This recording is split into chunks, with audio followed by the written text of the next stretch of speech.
All right, so I was with you to begin the day, and we talked about the last decade or so of health policy. And I think now, at the very end, while you're all very tired and probably need more coffee, is a good time to talk about some of the future and the last couple years of the cutting edge. And Erika, you're here because you are a whistleblower for Theranos and kind of a symbol for something I believe lots of people in this room are very interested in.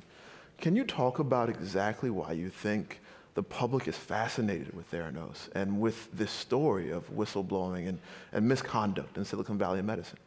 Yeah, I think what has contributed was, one, the rise of Elizabeth Holmes, because she really was this celebrity character. The fact that she was on Fortune magazine and was supposed to be the Steve Jobs of healthcare. And I think then realizing that here was this public figure that everyone had admired, a lot of people, really were impressed by the fact that there was a strong female founder, dropped out of Stanford, age 19, that was going to revolutionize healthcare. That was a very strong mission statement and storyline. And the fact that it was all fraudulent, right? And that it was the case that it wasn't real. And how far the scandal had gone between her dating the COO, between the court cases that had been involved with the patents that she had developed within the company. I think that's led to the fascination with Theranos. Was there a moment where you were you compelled? What was a moment where you thought you had to blow the whistle? I mean, I think anyone who goes in the healthcare industry, you take a certain oath and you set certain standards for yourself. And largely that is to protect patients. And when you're faced with a position where you see directly that, in my case, I was testing patients with technology I didn't trust myself. I wouldn't test it on my family members. And then being expected to give those to the public, that was a line I wasn't willing to cross. So when given the resources and the knowledge about how to report to a regulatory agency, it was really a no-brainer for me. The fact that you could do it anonymously, because at that point I was really scared of the consequences of signing an NDA, non-disclosure agreement, and what the consequences that would be for my career or legally. The fact that I knew, CMS, you can send an email anonymously and let them know what's going on internally within these new tech companies was very empowering for me. One of the common themes that I've seen in lots of the media about Theranos is not just Elizabeth, but the mission of the company itself was kind of seductive to lots of people. What was it that brought you on board and said you had to work there? Yeah, I mean, it was a compelling vision, right? The fact that really it was point-of-care diagnostics is attractive for so many reasons. The fact that you wouldn't have to go to a doctor anymore, that you could test in your own house, potentially. Your labs is compelling for numerous reasons. Also, the fact that there was price transparency. I think a lot of patients especially are very upset with the fact that they'll go to the doctor, they'll receive healthcare services, and they'll come out of it with bills that they're not able to afford. So even that statement alone of having price transparency was really compelling, and the accessibility, right? Again, that notion of you can walk into a Walgreens, you can at least less painfully get your labs done, even though a finger prick tends to be a little more painful than a venous draw in most cases, was also another compelling theme of Theranos. So it was one of those things that all the features of the company were for the betterment of patient care. Was there something you think more systemic about the fact that so many people are looking for Silicon Valley level disruptive tactics for healthcare? What does it say about healthcare? Yeah, I mean, maybe it was because it was just so novel to majority of the general public, right? They were able to take a complex topic like point-of-care diagnostics and healthcare and apply it in a way that was very understandable for people, very visceral, that they could just walk into a Walgreens versus going into their hospital, that the needle, right? They weren't gonna be stuck with this big vicious needle. It would be just something like a glucose test that you would run for diabetes. So I think, the fact that they were able to paint the storyline in a very approachable,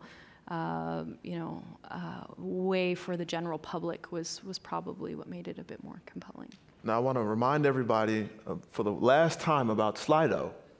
So if you have any questions, I'll be coming to Slido questions in just a little bit. So please input your questions, your name, your affiliation, your title, and we'll get to those very shortly. The last question that I have is, Erika flew here from Hong Kong. It's about, 3 a.m. in Hong Kong right now? I think so. So I'm glad you stayed awake during our conversation. Yeah. You were working on a new venture, ethics and entrepreneurship. What lessons are you taking from your career in Silicon Valley, and why do you think they are necessary in a place like Hong Kong? Yeah, so, coming from the Theranos case, I think I've been associated as being an ally to people who are thinking of whistleblowing for a company. And what we're realizing is that a lot of scandals are popping up in the Silicon Valley, specifically where software meets regulated industries. And so for us, it was kind of a call where we were trying to figure out, for entrepreneurs that are starting these new companies, how can you embed ethical frameworks to the core of their businesses, the way that they hire, the way that they develop their products, the way that they fundraise.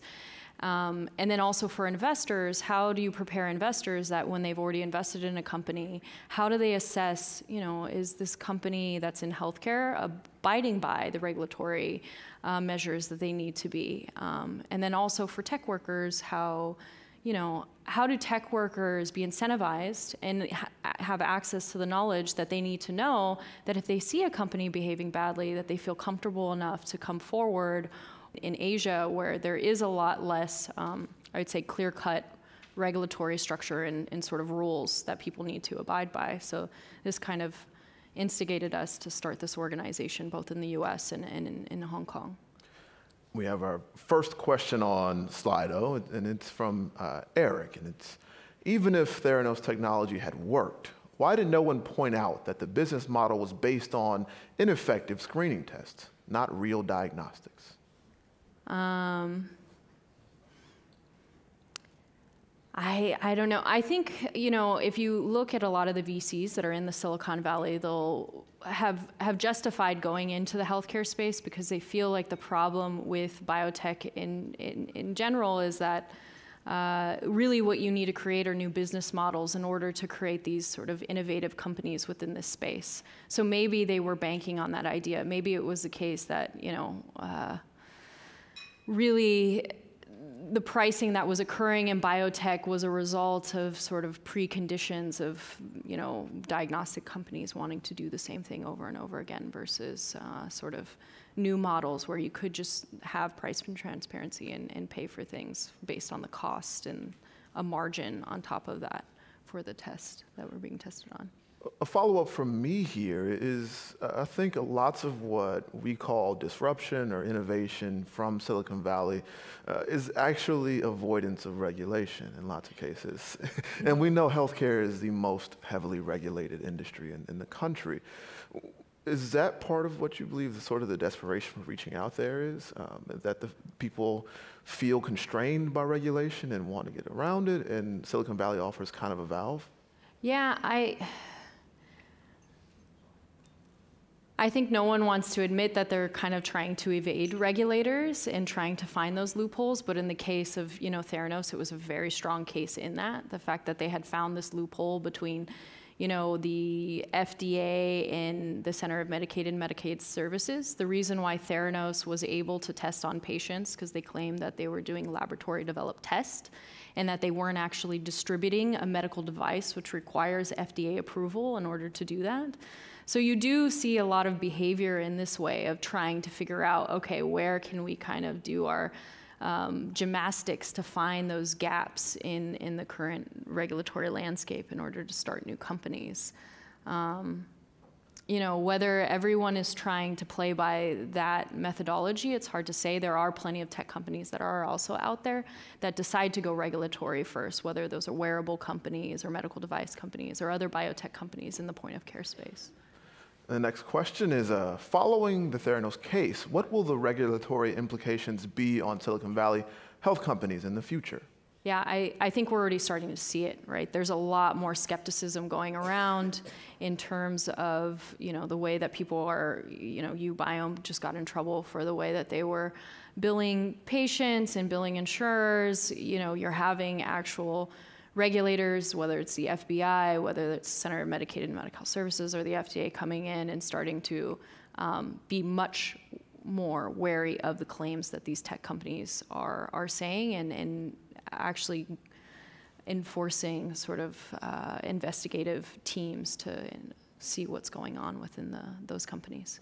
Our next question is, what was the role of the media inflating EHPs? And who would you like to play you in the Theranos movie? Yeah, everyone likes to ask this question.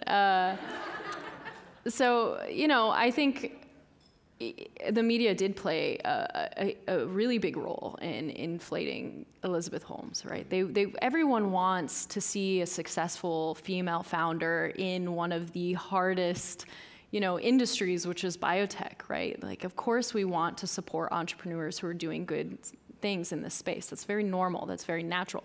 It's very unfortunate that this person was fraudulent, and I don't think the media could have really, sure, they could have done more diligence on Elizabeth Holmes, but also if someone is lying to you, it's very hard to know what the truth is when you have someone who is a serial liar.